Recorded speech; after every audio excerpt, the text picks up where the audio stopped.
Hello दोस्तों, नमस्कार। मैं हूं आपका दोस्त विजय और आज के इस ट्रेनिंग वीडियो में आपका बहुत बहुत स्वागत करता हूं, अभिनंदन करता हूं। दरअसल ये वीडियो बना रहा हूं, हमारे ही प्रीमियम साथी संजीव जी ने सवाल पूछा था हाउसिंग लोन से रिलेटेड। जो टारगेट दिए गए हैं हाउसिंग फाइनेंस कंपनी को, जो डुअल यूनिट बनाने के लिए जो इनडायरेक्ट एक्सपोजर जो प्रियोरिटी सेक्टर में गिना जाता है, उससे रिलेटेड सवाल पूछा था। तो मैंने सोचा ये वीडियो बना देते हैं ताकि अन्य साथियों का भी डाउट क्लियर हो जाएगा। तो चलिए आज बात करते हैं हाउसिंग लोन टारगेट के बारे में। Housing loan actually priority sector का एक बहुत बड़ा हिस्सा है और ये काफ़ी इंपॉर्टेंट भी है। एग्जाम में इससे जुड़े एक या दो सवाल जरूर आते हैं। तो सबसे पहले जान लेते हैं हाउसिंग लोन में कौन से एडवांसेज जो है प्रियोरिटी सेक्टर के हिस्सा गिने जाएंगे और भारत सरकार उसमें काफ़ी जोर देते हैं और बैंकें भी उनमें ज़्यादा फाइनेंस करते हैं। तो हाउसिंग लोन को समझने के लिए इसको दो हिस्से में बांटते हैं। एक हिस्सा जो है पॉपुलेशन 10 लाख से ऊपर वाला और एक हिस्सा जो है पॉपुलेशन लेस देन 10 लाख। तो दो हिस्से में गिनते हैं और ये दोनों हिस्सों में होने वाले जो हाउसिंग लोन है उनको अलग अलग कैटेगरी में बांटते हैं और डिसाइड होता है उससे कि ये प्रियोरिटी सेक्टर का हिस्सा होगा कि नहीं होगा। और जो भी हाउसिंग लोन कंस्ट्रक्शन आप हाउस चाहे परचेज आप हाउस करते हैं उसमें अगर लोन देते हैं और अगर पॉपुलेशन 10 लाख से ज़्यादा है, मतलब मेट्रो एरिया में है, पॉपुलेशन 10 लाख से ज़्यादा है और लोन जो है मैक्सिमम 35 लाख, लोन लिमिट जो है 35 लाख, लेकिन प्रोजेक्ट कास्ट 45 लाख अगर है तो प्रियोरिटी सेक्टर का हिस्सा गिना जाएगा। कहने का तात्पर्य है जो घर बन रहा है, घर बनने का पूरा खर्चा 45 लाख अधिकतम होना चाहिए। घर बनने का पूरा खर्चा जो है 45 लाख अधिकतम होना चाहिए और उसमें लोन जो है 35 लाख मैक्सिमम होना चाहिए। कहने का तात्पर्य है प्रोजेक्ट कास्ट अगर 50 लाख हो गया और लोन 35 लाख तो प्रियोरिटी सेक्टर का हिस्सा नहीं गिना जाएगा। तो ये क्लियर बात है कि मैक्सिमम प्रोजेक्ट कास्ट 45 लाख होना चाहिए और मैक्सिमम लोन 35 लाख होना चाहिए। सपोज कोई 1 करोड़ का घर बना रहा है 10 लाख से ज़्यादा वाले एरिया में और अगर वो 35 लाख का लोन ले रहा है तो प्रियोरिटी सेक्टर का हिस्सा नहीं होगा। दूसरी महत्वपूर्ण बात है कि कंस्ट्रक्शन ऑफ हाउस और परचेस ऑफ हाउस के लिए या फ्लैट के लिए अगर लोन दिया जा रहा है और पॉपुलेशन वहाँ 10 लाख से कम है तो वहाँ मैक्सिमम लोन 25 लाख होना चाहिए और प्रोजेक्ट कास्ट जो है 30 लाख होना चाहिए। ये जो है प्राथमिक आवश्यकता के रूप में हाउसिंग लोन दिए जाते हैं क्योंकि ये इसमें रेट जो है बहुत ही कम होता है और इसीलिए प्रोजेक्ट कास्ट जो है इसमें मैक्सिमम जो 10 लाख से कम अगर एरिया है तो वहाँ मैक्सिमम प्रोजेक्ट कास्ट 30 लाख है और मैक्सिमम लोन 25 लाख है। तो दो क्राइटेरिया में इसको बांटा गया है प्रियोरिटी सेक्टर में शामिल करने के लिए। डायरेक्ट एक्सपोजर के लिए अगर बैंकें सीधे लोन देती हैं बारोवर को, इंडिविजुअल बारोवर को, तो वहाँ पर 35 लाख मैक्सिमम लोन होना चाहिए 10 लाख से ऊपर वाले एरिया में और प्रोजेक्ट कास्ट 45 लाख होना चाहिए। और जहाँ पॉपुलेशन 10 लाख से कम है वहाँ मैक्सिमम लोन 25 लाख होना चाहिए और मैक्सिमम प्रोजेक्ट कास्ट 30 लाख होना चाहिए। जी हाँ दोस्तों, अब एक क्राइटेरिया है जहाँ पर रिपेयर ऑफ हाउस रहता है और अगर मेट्रो एरिया है तो मैक्सिमम 5 लाख का लोन होगा और रिपेयर ऑफ हाउस है अर्बन, सेमी अर्बन और रूरल एरिया में है तो वहाँ पर जो लोन होगा मैक्सिमम 2 लाख है। प्रोजेक्ट कास्ट भले वो 10 लाख खर्च करे, 15 लाख खर्च करे प्रोजेक्ट कास्ट, लेकिन मैक्सिमम लोन अगर 5 लाख का है तो हाउसिंग लोन जो है प्रियोरिटी सेक्टर में आएगा। मेट्रो एरिया के लिए रिपेयर ऑफ हाउस के लिए 5 लाख अगर लोन होता है repair and maintenance of house तो वो प्रियोरिटी सेक्टर का हिस्सा गिना जाएगा। और अगर अर्बन, सेमी अर्बन और रूरल एरिया हो, रिपेयर हाउस मेंटेनेंस हो तो वो मैक्सिमम लोन अगर 2 लाख है तो वो प्रियोरिटी सेक्टर का हिस्सा गिना जाएगा। समझने वाली बात है, अगर एरिया पॉपुलेशन के हिसाब से अगर उसको कैटेगराइज करें कि कौन मेट्रो होगा, कौन अर्बन होगा, कौन सेमी अर्बन, कौन रूरल होगा, तो इसको यहाँ आसानी से समझ लेते हैं। पॉपुलेशन ग्रुप वाइज हिसाब से क्लासिफिकेशन ऑफ सेंटर किस तरह से गिनेंगे। अगर पॉपुलेशन 10,000 से नीचे है, 9,999 तक है तो उसको रूरल एरिया माना जाता है। अगर पॉपुलेशन 10,000 से नीचे है मतलब 9,999 तक है तो रूरल एरिया होगा।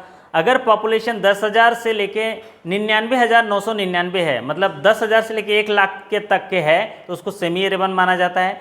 और अगर पॉपुलेशन 1 लाख से लेके 9,99,999 है तो उसको अर्बन कहलाते हैं और अगर 10 लाख से ज़्यादा है तो उसको मेट्रोपॉलिटन सेंटर कहते हैं। तो ये कैटेगराइजेशन आप याद कर लीजिएगा। इसमें भी सवाल पूछ लेता है, मतलब 10,000 तक रूरल है, 10,000 से 1 लाख तक 99,999 तक वो सेमी अर्बन होता है, 1 लाख से लेके 9,99,999 तक वो होता है अर्बन और 10 लाख से ऊपर हो जाए मेट्रोपॉलिटन सेंटर होता है। तो ये आपको याद कर लीजिएगा।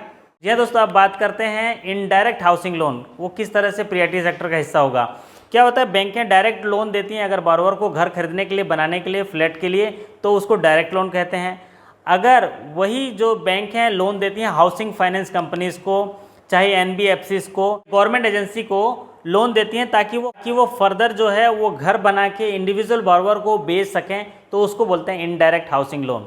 तो चलिए बात करते हैं इनडायरेक्ट हाउसिंग लोन में क्या क्या आते हैं। इनडायरेक्ट हाउसिंग लोन में आते हैं loan to government agency for construction of house slum dweller maximum 10 lakh per unit. मतलब अगर कोई गवर्नमेंट एजेंसी कोई डेवलपमेंट कंस्ट्रक्शन ऑफ हाउस कर रही है जिसमें एक ड्वेलिंग यूनिट का मैक्सिमम 10 लाख लोन ले रहे हैं तो वो हाउसिंग लोन में गिना जाएगा। स्लम डेवलपर के लिए और हाउस बना रहे हैं तो उसके पर यूनिट जो है 10 लाख मैक्सिमम है। अगर 10 लाख मैक्सिमम तक लोन देते हैं तो प्रियॉरिटी सेक्टर का हिस्सा गिना जाएंगे। अब होता है लोन टू गवर्नमेंट या प्राइवेट एजेंसी। अगर गवर्नमेंट एजेंसी हो गया या प्राइवेट एजेंसी हो गया और construction of house for EWS है, इकोनॉमिक वीकर सेक्शन के लिए अगर बना रहे हैं या LIG के लिए बना रहे हैं, लोअर इनकम ग्रुप के लिए बना रहे हैं, तो भी वो लोन प्रियॉरिटी सेक्टर में कहलाएगा। अब यहाँ पर इकोनॉमिक वीकर सेक्शन का मतलब ये होता है EWS, इनमें जिनका एनुअल इनकम 3 लाख होता है, और LIG का मतलब होता है जिनका एनुअल इनकम फैमिली का जो होता है 6 लाख होता है। तो EWS और LIG के लिए जो लोन दिए जा रहे हैं वो इनडायरेक्ट हाउसिंग लोन में वो भी प्रियॉरिटी सेक्टर का हिस्सा होंगे। अब बात करते हैं loan to housing finance company. अब हाउसिंग फाइनेंस कंपनीज में भी 2 कैटेगरी के कंपनी होते हैं। सिस्टमेटिकली हाउसिंग फाइनेंस कंपनियां उनको बोलते हैं जिनका 50% जो एसेट्स होता है वो रियल इस्टेट के कारोबार में लगा होता है और उसमें उनका इन्वेस्टमेंट होता है, और उसका 75% जो है इंडिविजुअल जो हाउस खरीदने के लिए होता है, तो उनको सिस्टमेटिकली हाउसिंग फाइनेंस कंपनियां कहती हैं। और ऐसे हाउसिंग कंपनियों को जो 500 करोड़ या उससे ज़्यादा का जो इन्वेस्टमेंट होता है वो इसी सेक्टर में हो, रियल इस्टेट सेक्टर में हो या घर बनाने के लिए हो, तो उनको बोलते हैं सिस्टमेटिकली। और उससे अगर कम होते हैं तो उनको नॉन सिस्टमेटिकली हाउसिंग फाइनेंस कंपनियां कहते हैं। और इनको जो है डायरेक्ट निगरानी में रिजर्व बैंक ने थोड़ा इनका रोल जो है टाइट किया है। इनमें अगर हाउसिंग फाइनेंस कंपनियों को अगर देते हैं तो पर हाउस इनकी जो एलिजिबिलिटी है थोड़ा बढ़ा दिया है। यहाँ पर जो 10 लाख रुपए था पहले, इसको बढ़ा के 20 लाख किया है, जो 31 मार्च 2020 तक किया था, लेकिन अभी भी वो 20 लाख है। अगर इससे जुड़े सवाल आएंगे तो आप 20 लाख रुपए पर टिक करिए, जो यहाँ पर 10 लाख है। क्योंकि भारत जो है जब 75वां वर्षगांठ मनाएगा अपनी आज़ादी का, तो हाउसिंग फॉर ऑल स्कीम चला रहा है, जिसके तहत घर बनाने के लिए अर्बन एरिया में सबको घर देने के लिए उन्होंने वादा किया है, एक मिशन चलाया है। तो इसी वजह से हाउसिंग फाइनेंस कंपनियां को पर हाउस 20 लाख तक उसको बढ़ाया, इंक्रीज़ किया 10 लाख से 20 लाख। तो ये महत्वपूर्ण है। तो ये क्राइटेरिया उनको रखा गया है कि वो 20 लाख तक वो पर हाउस जो है मैक्सिमम अगर लोन देते हैं, अगर बैंकें लोन देती हैं हाउसिंग फाइनेंस कंपनीज़ को और पर हाउस मैक्सिमम 20 लाख तक का प्रोजेक्ट होता है, तो वो हिस्सा जो है लोन का प्रियॉरिटी सेक्टर में गिना जाएगा। तो ये काफ़ी महत्वपूर्ण बदलाव है प्रियॉरिटी सेक्टर के क्षेत्र में, आप इसको ध्यान रखिएगा। अगर इससे रिलेटेड सवाल मिले तो 20 लाख पर सही निशान लगाइएगा। जी हाँ दोस्तों, एक अच्छी खबर ये आई है कि बैंक ऑफ इंडिया में जो प्रमोशन एग्ज़ाम होंगे उनका टेंटेटिव जो है अगस्त में होगा। तो अगस्त में जो टेंटेटिव डेट्स आएंगे तो आपको पूरी तैयारी और थोड़ी तेज़ करनी पड़ेगी। तो उनके लिए मैं स्पेशल कैप्सूल के तौर पे जो उनके विजेता इंडेक्स के हिसाब से जो प्रमोशनल एग्जाम की स्टडी मटेरियल है उसके आधार पर टॉपिक वाइज में इंपॉर्टेंट क्वेश्चन लेके आऊँगा, सीरीज़ लेके आऊँगा। तो वो जुलाई एंड तक या तो अगस्त फर्स्ट वीक तक वो कंप्लीट हो जाएंगे। आप उसको ध्यानपूर्वक कर लीजिएगा, आपके सारे कोर्स कंप्लीट हो जाएंगे विजेता के हिसाब से। जी हाँ, परेशान होने की बिल्कुल बात नहीं है, सारे कोर्स कंप्लीट हो जाएंगे, इंपॉर्टेंट क्वेश्चन भी आ जाएंगे।